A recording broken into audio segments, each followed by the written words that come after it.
Chauhan channel the burning stage में आपका स्वागत है।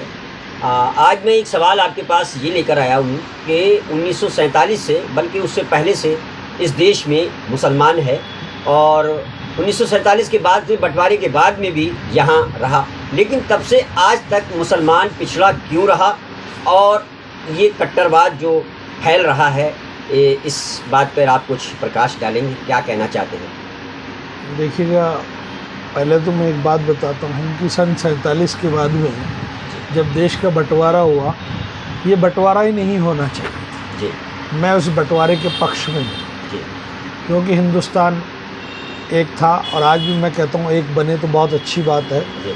और यहाँ के जो आज़ादी हमें मिली है जी, अंग्रेज़ों को हमने भगाया, वो सभी कौमों ने मिलकर बिल्कुल बिल्कुल और एक जहती के साथ मिलकर दुश्मन को खदेड़ा जी और हिंदुस्तान आज़ाद जी।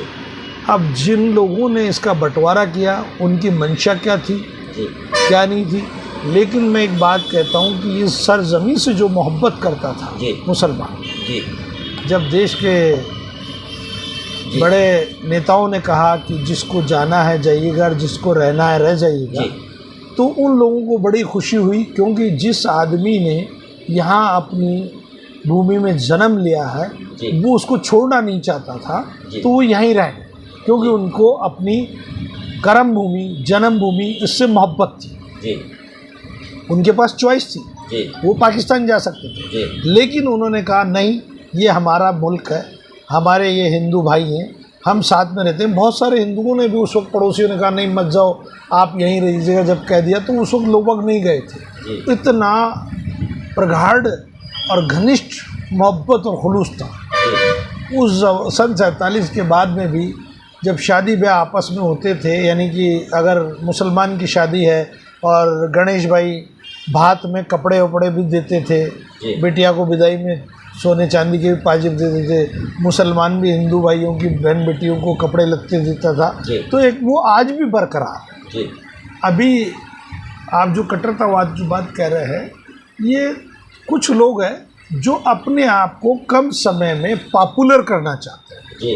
अनशन बककर एक दूसरों के हिंदू लड़ा के पब्लिसिटी स्टैंड में मानता हूँ उसको। और जो अच्छे लोग हैं वो इन बातों पे ध्यान नहीं देते, वो सब जानते हैं। लास्ट में आप देखिएगा, जिन्होंने भी ऐसे बयान दिए या ऐसी नफ़रतें फैलाई है, उनका अंत बहुत ख़राब हुआ है, क्योंकि खुदा, ईश्वर, अल्लाह, परमात्मा ये कभी नहीं चाहता कि ज़मीन पे जो कोई फसाद फैलाता है उसको ईश्वर भी अच्छा नहीं मानता है, वो पसंद नहीं करता है। बिल्कुल बिल्कुल बिल्कुल। और रही मुसलमान जो सन 47 के बाद से यहाँ क्या हुआ, गुर्बत में था, मेहनत मशक्क़त करी और खूब उसने मेहनत करी, देश के साथ मिलके आज भी कंधे से कंधा मिला के हर क्षेत्र में भाग ले रहा है। उसके दिमाग में कभी नहीं आया कि मैं, ये मेरा देश नहीं, ये उसका देश था, है और मरते दम तक रहे। मैं उन लोगों को लिए चेताना चाहता हूँ, ये दिमाग से निकाल दे। जब बॉर्डर पे ज़रूरत होगी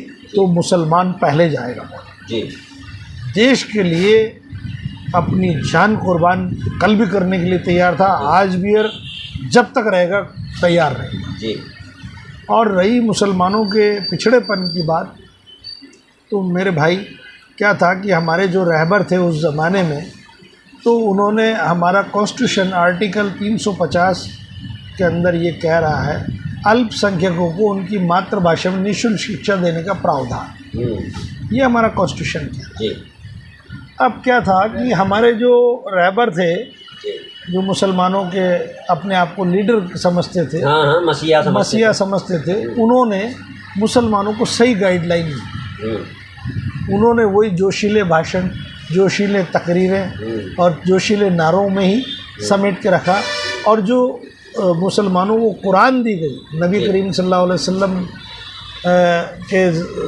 के ऊपर जब कुरान नाजिल हुआ और उन्होंने दुनिया में किस तरीके से चलने के लिए जब कुरान दिया, तो कुरान को सिर्फ पढ़ा ही है, उसका ट्रांसलेशन नहीं किया, समझा नहीं।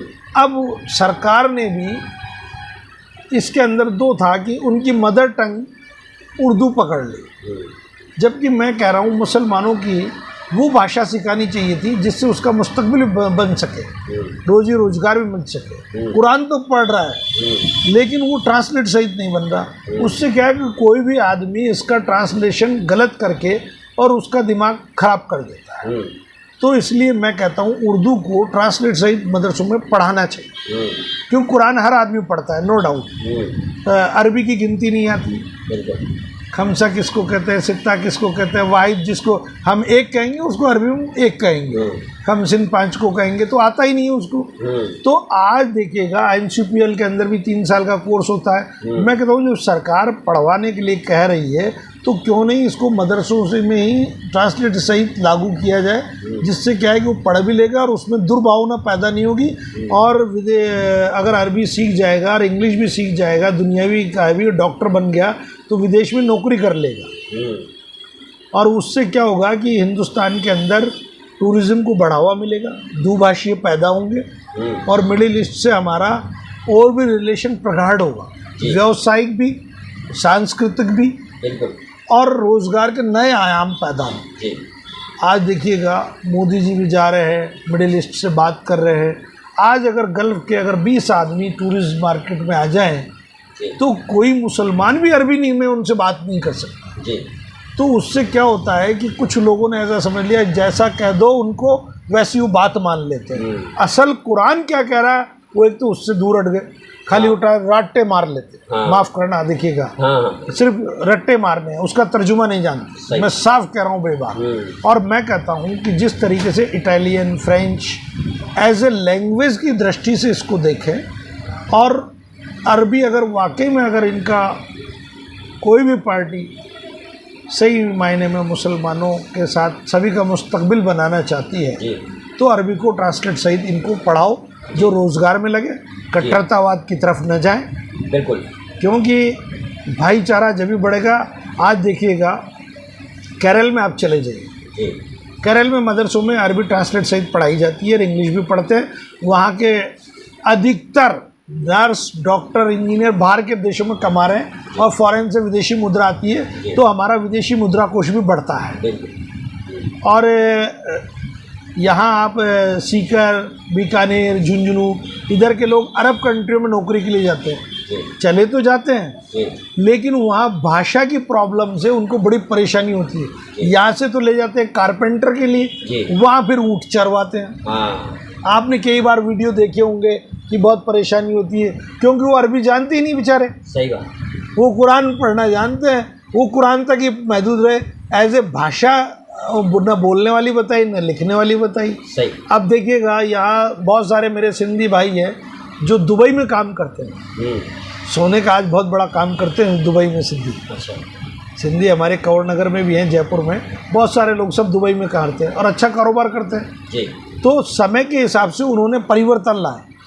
और बहुत सारे ज्वेलर्स वाले मेरे भाई जैन बंधु हैं जो उन्होंने अपने बच्चों को अरबी सिखाई और करोड़ों का व्यवसाय मिडिल ईस्ट से कर रहे हैं। तो मेरा तो यही कहना है मुसलमानों को अगर वाकई में अगर जोड़ना है तो अरबी एक तो ये ट्रांसलेट सही सिखाओ, जिससे क्या है कि वो पड़ोसी का हक भी समझ जाएगा और कट्टरतावाद भी नहीं आएगा और प्रेम और बढ़ेगा। मेरा तो यही कहना है। और मुसलमानों से यही दरख्वास्त है कि आप जो भी लोग कह रहे हैं कट्टरतावाद की बात करते हैं उनकी बातों पे मत जाओ। देश हमारा है, हमारा था और हमेशा रहेगा और हम देश के प्रति वफादार कल भी थे, आज भी हैं और मरते दम तक रहेंगे। ये मैं उन लोगों को कह रहा हूँ कि भाई वो दिमाग से निकाल लें कि हम सब भाई हैं, इस मातृभूमि में पैदा हुए, इस मातृभूमि में ही मिलेंगे। हमारी उपासना पद्धति अलग हो सकती है लेकिन दिल एक ही है हमारा, वो है हिंदुस्तान का दिल।